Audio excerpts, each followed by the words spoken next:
Buenos días, chicas. Este es el repaso del tema 4. ¿De acuerdo? Empezamos por la sesión 1. La sesión 1 comenzó con la evolución histórica de la idea de átomo que se tenía. La primera idea seria es la que mostró Dalton en su teoría atómica. Es verdad que había otras ideas anteriores, incluso algunas parecidas, como las de Demócrito, pero Dalton fue la primera que se basó en hechos experimentales y por tanto es la primera que consideramos. A pesar de los errores, puesto que Dalton consideraba el átomo indivisible y esto no es cierto, es la primera que consideramos porque fue capaz de explicar las leyes ponderales, que hasta ese momento eran verdades que se sabían basadas en la experimentación, pero no sabían por qué pasaba eso. Y Dalton lo explicó en su teoría. Con el descubrimiento de los rayos catódicos y en concreto el descubrimiento del electrón, Thomson plantea un nuevo modelo que modifica el de Dalton. Thomson lo que dice es que el átomo ya no es una esfera compacta como la imaginaba Dalton, sino es una esfera compacta cargada positivamente en la que se incrustan los electrones, que son unas partículas con carga negativa, al igual que un modelo de pasas. Por eso se llama el modelo de pasas. A continuación, un alumno de Thomson, Rutherford, imaginó un experimento o realizó un experimento en el que disparaba un chorro de partículas alfa contra una fina lámina de oro. Él se imaginaba a una persona disparando contra un folio de papel y lo que esperaba es que lo atravesara sin ningún problema. Y se encontró que había unas pocas que rebotaban. Esto le llevó a proponer su modelo planetario, el modelo de Rutherford. Luego se descubrieron los espectros, que tienen que ver con el arco iris, ¿no? El arco iris es el espectro continuo, ¿vale? Y los elementos, cada elemento tiene un espectro químico que es como el arco iris al que se le van añadiendo unas líneas negras cada cierta distancia. Y ese espectro, que es único para cada elemento de la tabla periódica, no lo explicaba el modelo de Rutherford. Entonces Bohr introdujo unas modificaciones en su modelo. Tras el modelo de Bohr surgió la mecánica cuántica y eso nos ha llevado al modelo actual. Bueno, pues esto es la evolución histórica que se tiene acerca del átomo.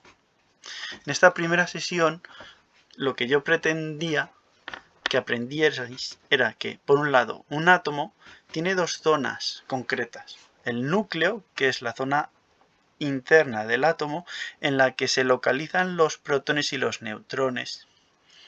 Y alrededor de ese núcleo está la corteza donde se localizan los electrones.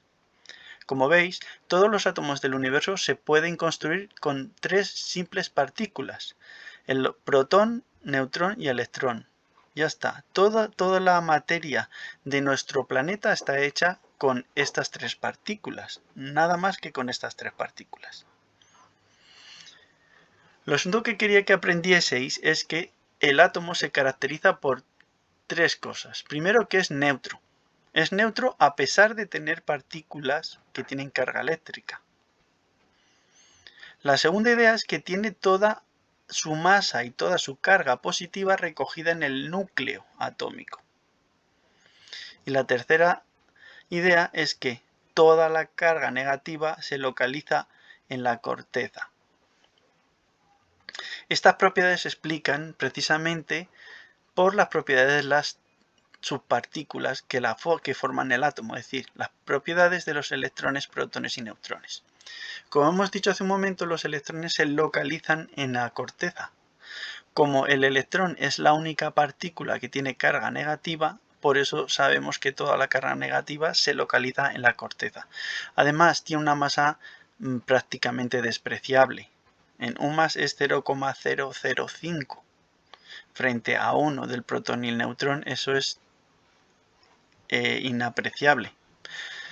Por eso la masa se localiza donde están los protones y los neutrones, que es en el núcleo.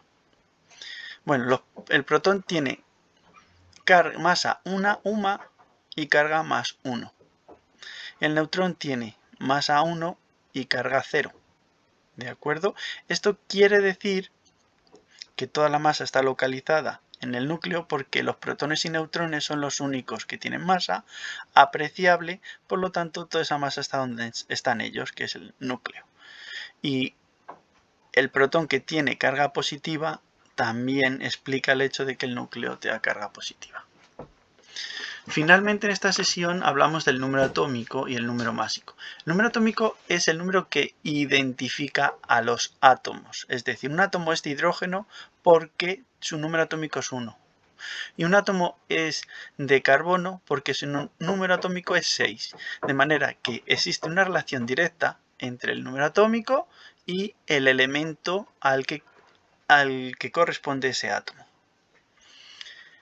Da la casualidad de que el número atómico nos informa, aparte de identificar el elemento, nos informa del número de protones que hay en el núcleo.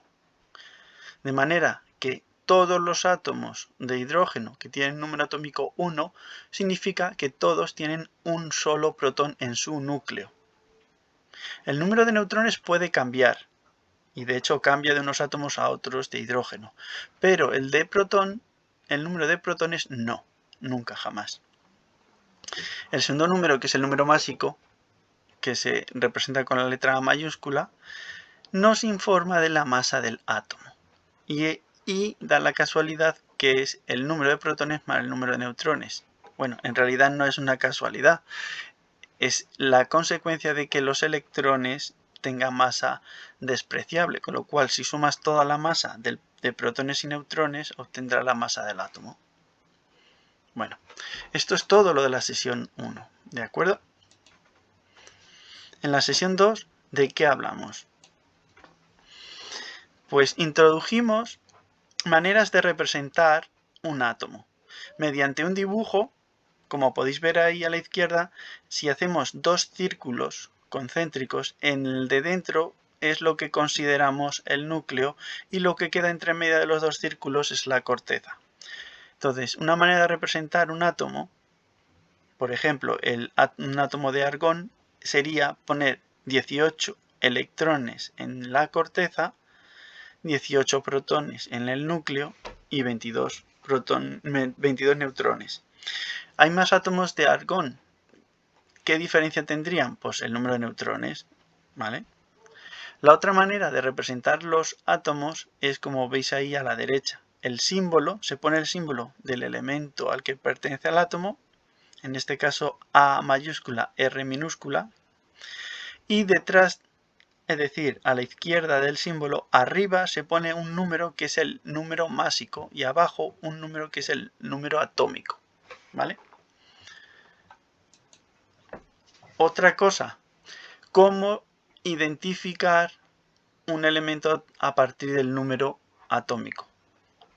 Es decir, si tenéis una tabla periódica, veréis que la tabla periódica está ordenada por precisamente el número atómico. Si leéis el orden como se lee en un libro, es decir, de izquierda a derecha y de arriba a abajo, vais numerando, obtendréis el número atómico del elemento. Por ejemplo, el hidrógeno, que está al primero, tiene un 1. Eso estaría arriba a la izquierda, ¿vale? Arriba a la derecha estaría el helio, que tiene el 2. El litio sería el primero de la segunda fila, sería el 3 y estaría en la segunda fila a la izquierda, y así, ¿de acuerdo? La sesión 3. Muy bien. En la sesión 3 vimos el concepto de isótopo. Un isótopo es un átomo. Los isótopos son los átomos, los diferentes tipos de átomos que hay de un elemento. Por ejemplo, he puesto el ejemplo del hidrógeno. El hidrógeno tiene 3 tipos de átomos: el protio, el deuterio y el tritio. Todos, absolutamente todos, tienen un protón en su núcleo, que es lo que identifica al hidrógeno. El protio, por ejemplo, solamente tiene ese protón. El deuterio, además de ese protón, tiene un neutrón. Y el tritio, además de ese protón, tiene 2 neutrones. Es decir, la diferencia en los isótopos es el número de neutrones. Para que dos átomos sean isótopos, tiene que darse dos condiciones. Que tengan el mismo número de protones y distinto número de neutrones. Si nos dan los datos del número atómico, el número másico, esto mismo se podría decir que todos tienen el mismo número atómico y tienen distinto número másico. ¿Vale? Claro, esto nos lleva al siguiente paso. Si existen diferentes tipos de átomo de hidrógeno que tienen diferentes masas, ¿cómo podemos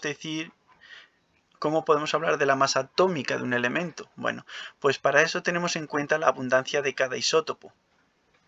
De manera que la masa atómica de un elemento es un promedio, es una masa promedio, no es una masa real. Cada átomo de ese elemento tendrá diferentes masas, pero si tenemos en cuenta el conjunto de todos los tipos de átomos de un elemento con sus abundancias, podremos saber la masa atómica. Ahí veis el cálculo. Tenemos que hacer una suma por cada isótopo, de manera que sumando sería el producto de la masa atómica del isótopo por su abundancia en porcentaje dividida entre 100.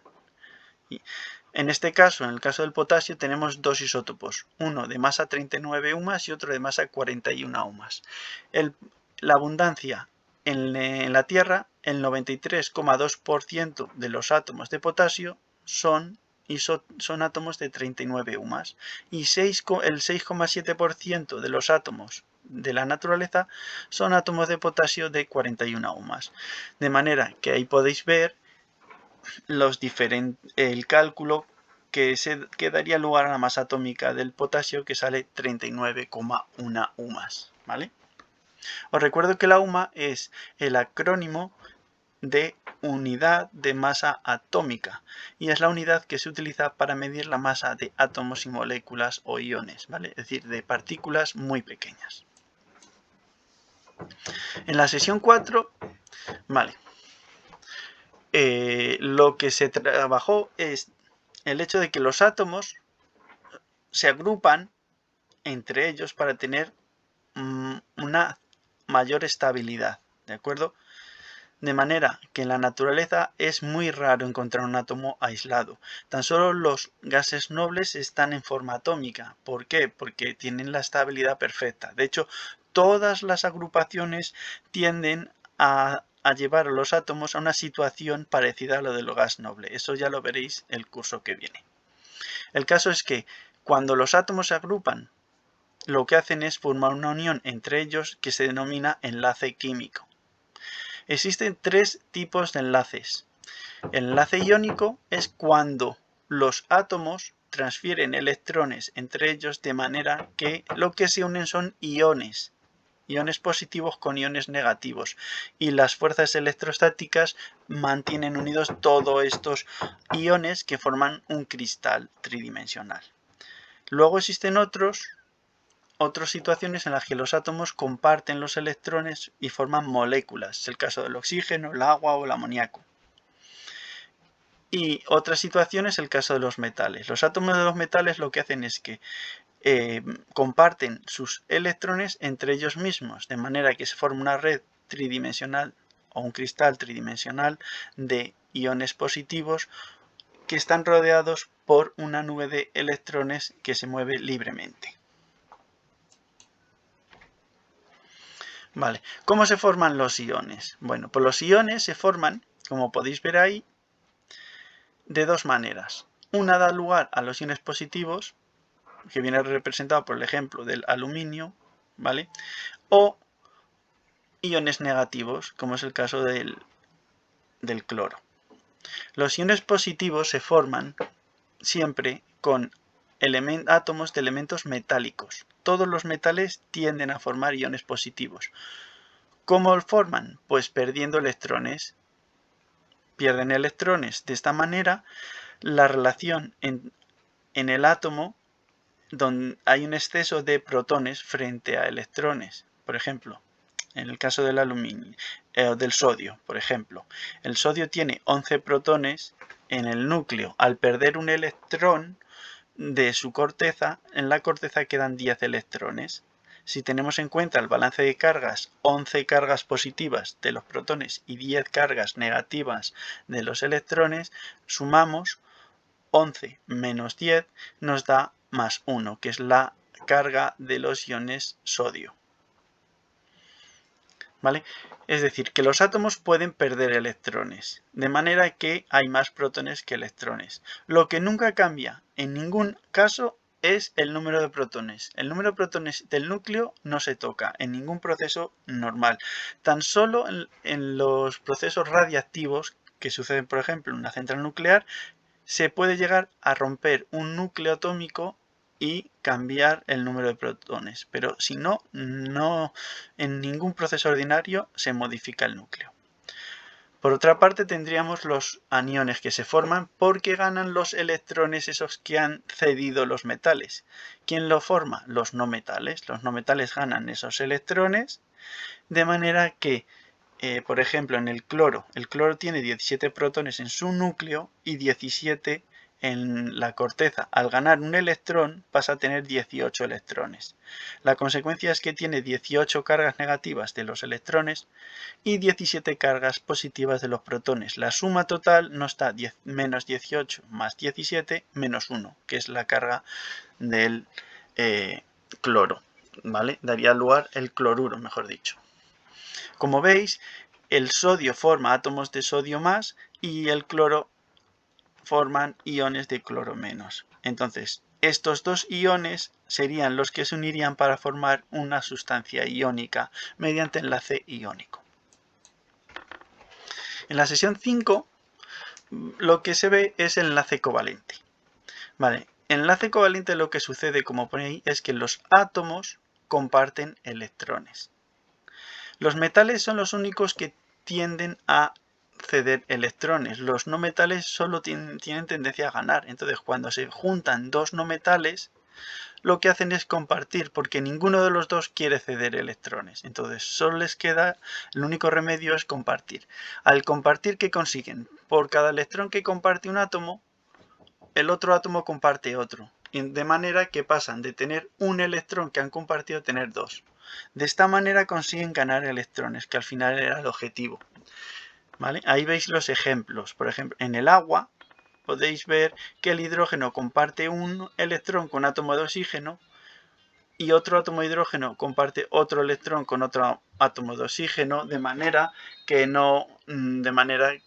el electrón, cada hidrógeno gana 1 y cada oxígeno gana 2 electrones.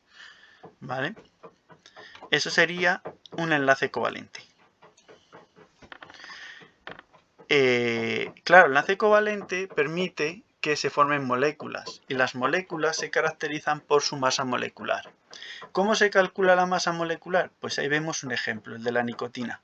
La nicotina es una molécula de fórmula C10H14N2. ¿Qué significa eso? Que se han agrupado 10 átomos de carbono, 14 átomos de hidrógeno, 2 átomos de nitrógeno.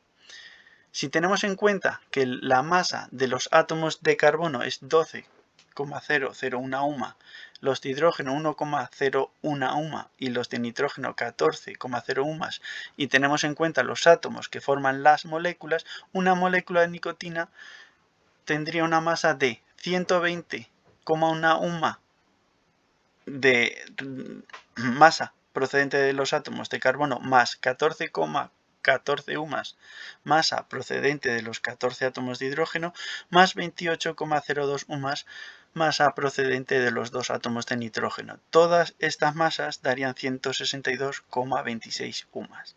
¿De acuerdo? La masa molecular nos da la masa de una molécula. De manera que la masa de una molécula de nicotina sería 162,26 UMAs. Y en la última sesión, la 6, lo que vimos es las propiedades de las distintas sustancias. Las sustancias que se forman mediante enlace iónico son sólidos cristalinos, son frágiles, conducen en forma líquida, pero no la electricidad, conducen la electricidad en forma líquida, pero no en forma sólida, y son solubles en agua. Las sustancias mediante enlace covalente forman moléculas, son sustancias blandas, son malos conductores de la electricidad y del calor y tienen solubilidad variable.